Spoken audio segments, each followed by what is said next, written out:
जंगलता से और फांसी तो फौरन मेरी करोना पलटी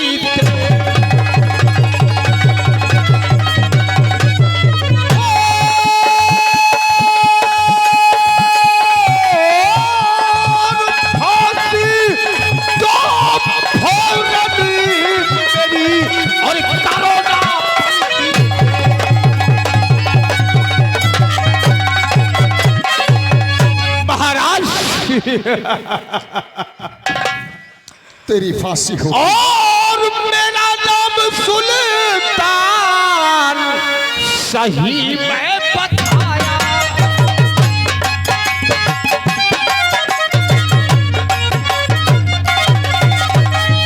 मेरा नाम सुल्तान सही मैं बताया। मेरा नाम सुल्तान सही मैं बताया।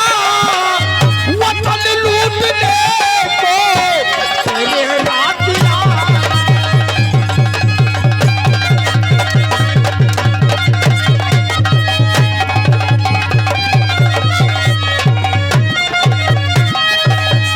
यही जोड़ कर आप से है गुजारिश। यही आपसे जोड़ कर है गुजारिश। तेरे सैनिकों को मार मैंने गिराया।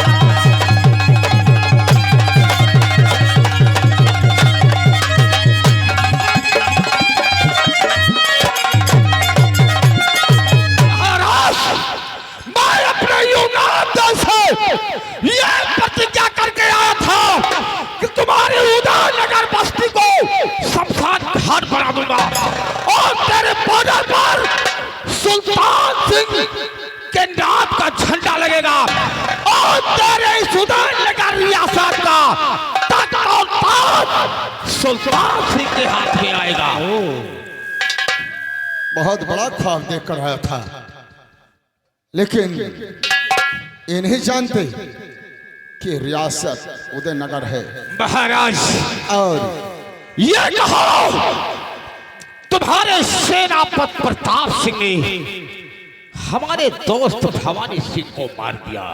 अभी तो भवानी सिंह को मारा और मैं उसे बहुत मानता था, बहुत प्यार करता था उसे, इसलिए मैं कमजोर पड़ गया और मौका पाते ही तुम्हारा इस पालतू कुत्ते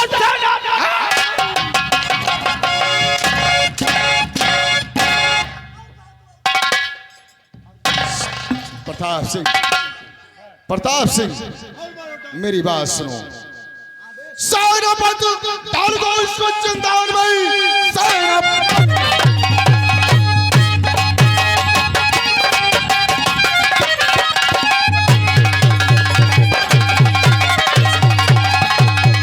सेनापति डाल दो इसको जिंदान में। चढ़ो सारा पतन इसका जंजीर से। मारी भूल जाए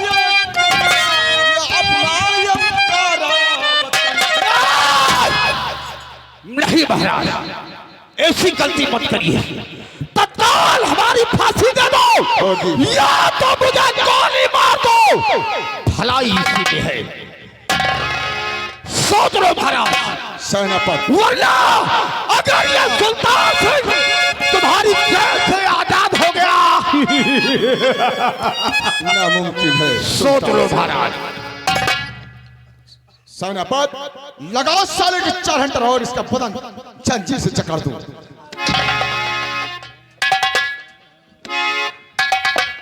सुल्तान सिंह, इस वक्त तुम दरबार में हो और हमारे सम्राट तुम्हारे सामने खड़े हैं और तुम उनसे बदतमीजी से पेश आ रहे हो। सेनापति प्रताप सिंह, ये सर फरोज का है, कटने से नहीं डरता।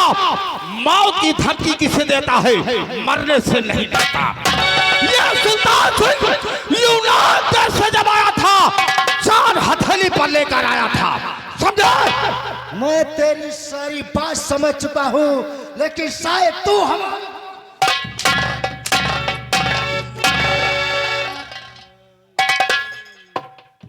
महाराज, आप इसे जिंदान में डालने की बात कर रहे हैं, इसलिए मैं भी आपसे कुछ गुजारिश करना चाहता हूँ।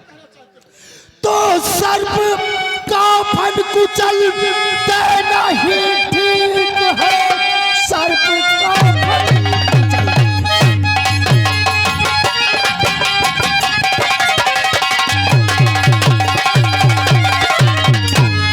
ठीक है, इतना मकदार है डाकू सुल्तान से, कितने सैनिक को मार रहे बॉर्डर पे, कोई सजा इसको फांसी की सरकार।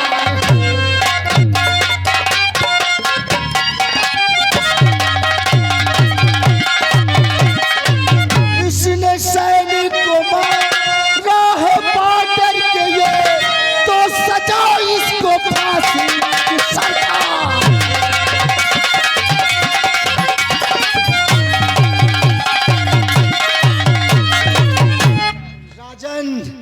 जितनी जल्दी हो सके इसे फांसी दे दिया जाए, क्योंकि बॉर्डर का मंजर देखकर मेरा खून खौल रहा है।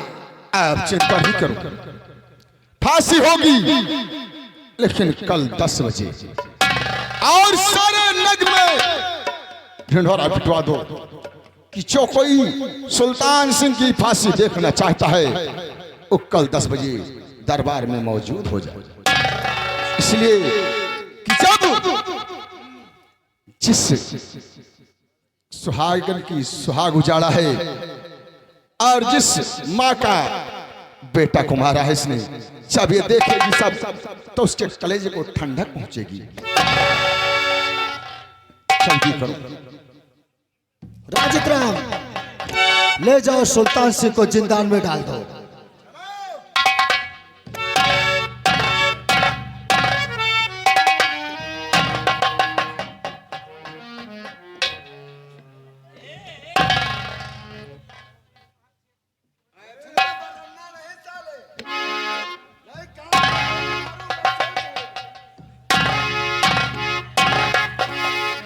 पन्नालाल, महाराज के आदेशानुसार सारे इलाके में मुनादी करवा दिया जाए कि सुल्तान सिंह की कल 10 बजे फांसी होगी। जो कोई भी फांसी को देखना चाहता है वो आकर उस मंजर को देख सकता है। महाराज, मैं बॉर्डर पर लड़ते लड़ते थक चुका हूं, इसलिए मैं अपने घर जाना चाहता हूं। कुछ दिनों के लिए हमारी छुट्टी मंजूर कीजिए, इसलिए कि मैं थोड़ा आराम करना चाहता हूं। क्या छुट्टी चाहते हो? जी हाँ राजन। लेकिन प्रताप सिंह, जी महाराज, मेरा तो दिल नहीं गवाही दे रहा कि तुम्हें छुट्टी दूं, इसलिए कि जब तक सुल्तान सिंह की फांसी नहीं हो जाती तब तक तो मुझे सोच विचार करना पड़ेगा। महाराज, सुल्तान सिंह इस वक्त हिरासत में है और अपनी जेल में है। अन्य कर्मचारी यहाँ पर मौजूद हैं, इसलिए आप जब आदेश दिए हैं निर्धारित समय पर उसकी फांसी हो जाएगी।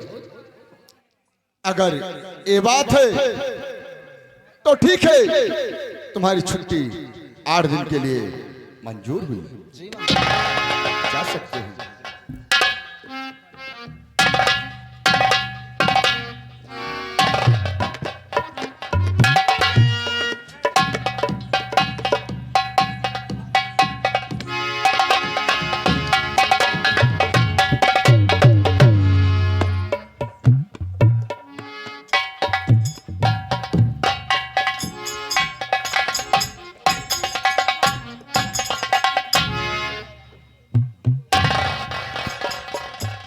महारानी जी, महामंत्री जालिम सिंह और राजकुमार मदन सिंह अभी तक मेले से वापस नहीं आए। और मुझे चिंता हो रही है। समय देखते हुए समझ में नहीं आ रहा है। ठीक है।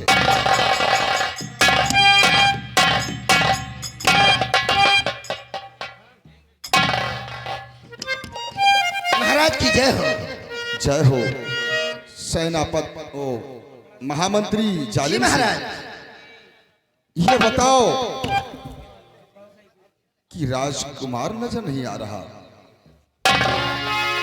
महाराज क्या बताओ, बहुत अफसोस की बात है महाराज।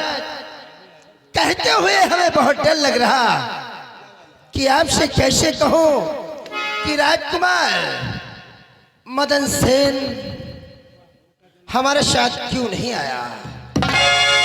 क्या बात थी और कहाँ है? महाराज कुछ कहा नहीं जा रहा, हम कैसे आपसे बताएं। सुनो इस मेरी समय- बात। कहिए महाराज। अरे मुखमंडल सूखा हुआ चेहरा है उदास।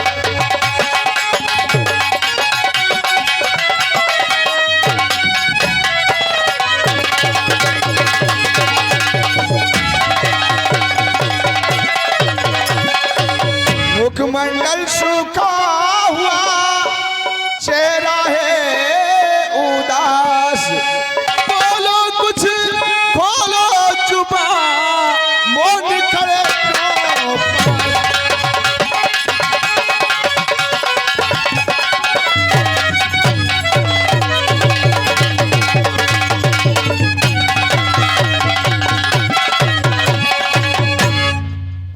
महामंत्री जालिम सिंह, क्या बात है? चेहरा बहुत उदास महाराज और कुछ बोल नहीं रहे हो। क्या बताऊं, बहुत अफसोस की बात है राजन, लेकिन मैं आपसे कुछ कहना चाहता हूं महाराज। क्या कहना चाहते हो? सुनिए हमारी बात। तो बतलाओ और सम्राट क्या और दिल मेरा है।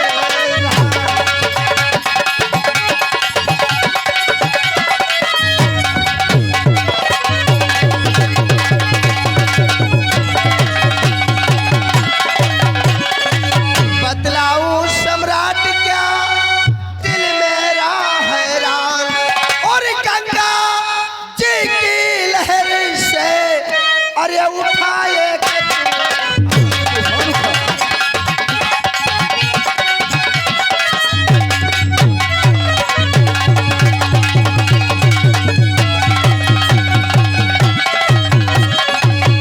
महाराज क्या बताऊं। आगे क्या हुआ? जब हम राजकुमार मदन सेन को मेले में लेकर पहुंचे तो दरबारी राजकुमार मदन सेन हमसे जिद करने लगा, चाचा जी पहले गंगा स्नान करेंगे, उसके बाद हम मेले को देखेंगे। लेकिन हमने कहा कि समय कम है, राजमहल वापस चलना है। इसमें तो क्या है रे? तो क्या हुआ? तो हमने कहा ठीक है, हम राजकुमार को लेकर गंगा नदी में जैसे प्रवेश किया स्नान करने के लिए, महाराज वो दरबारी हम सबकी कसम खाकर कहता हूँ। अरे कसम।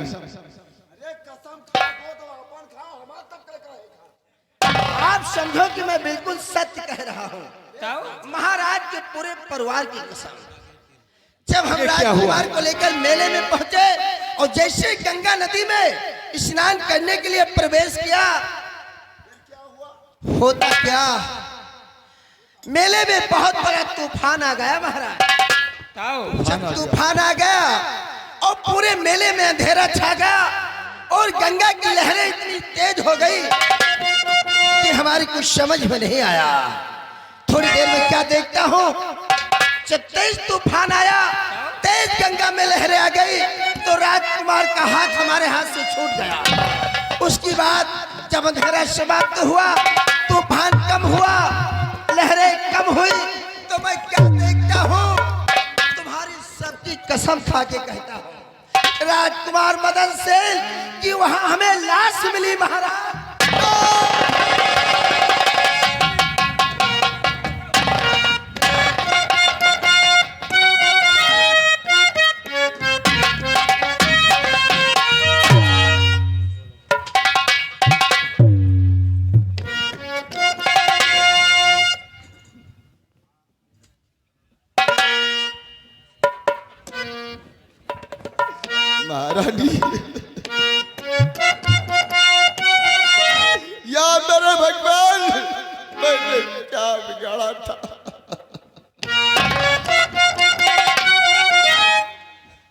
अरे उड़ गया मेरे ना जो का पाला तोता।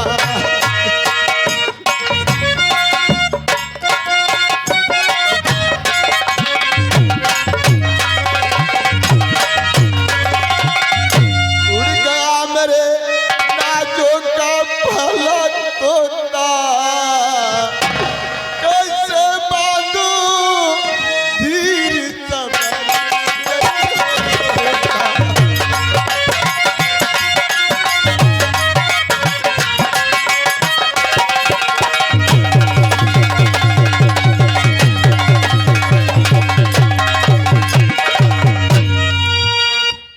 हर कुंभ मेले में भेजा था अपना पिसरी, कुंभ मेले में भेजा।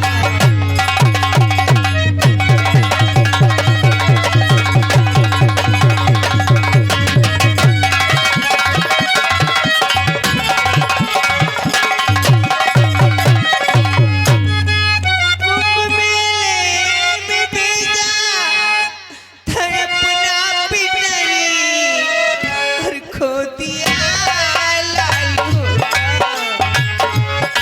खो दिया लाल होता। नदी को सवारी खो दिया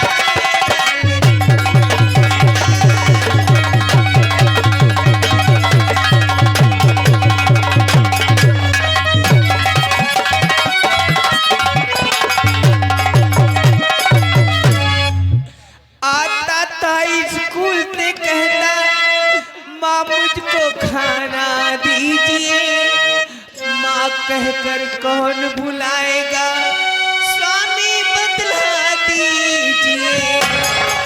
और खो गया लाल होता, दिल को सवरी खो गया लाल होता।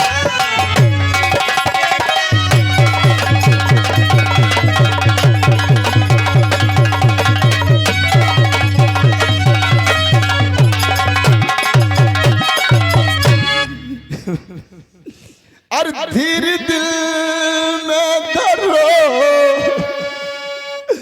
राम का नाम लो। धीर दिल में धरो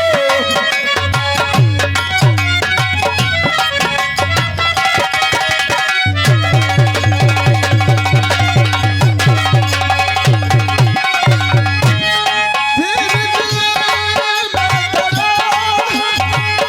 राम का नाम लो। लाल ढूंढवाऊंगा, लाल ढूंढवाऊंगा, राम का नाम लो।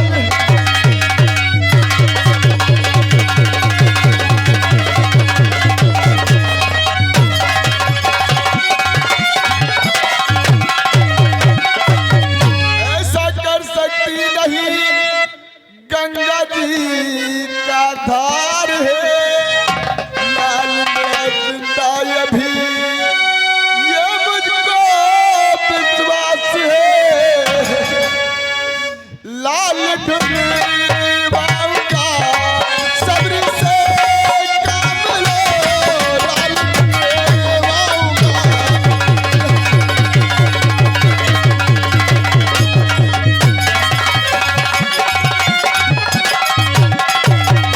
महारानी गंगा माँ ऐसा नहीं कर सकती। मुझे विश्वास है कि मेरा लाल जिंदा है और उसे मैं जरूर ढूंढूंगा। माँ मंत्री सिंह इधर आओ। देखिए जी, महाराज की हालत बिगड़ती जा रही है। महाराज को आराम की जरूरत है, इन्हें शयन कक्ष में पहुंचाओ। जैसे आपकी आज्ञा। ले जाओ।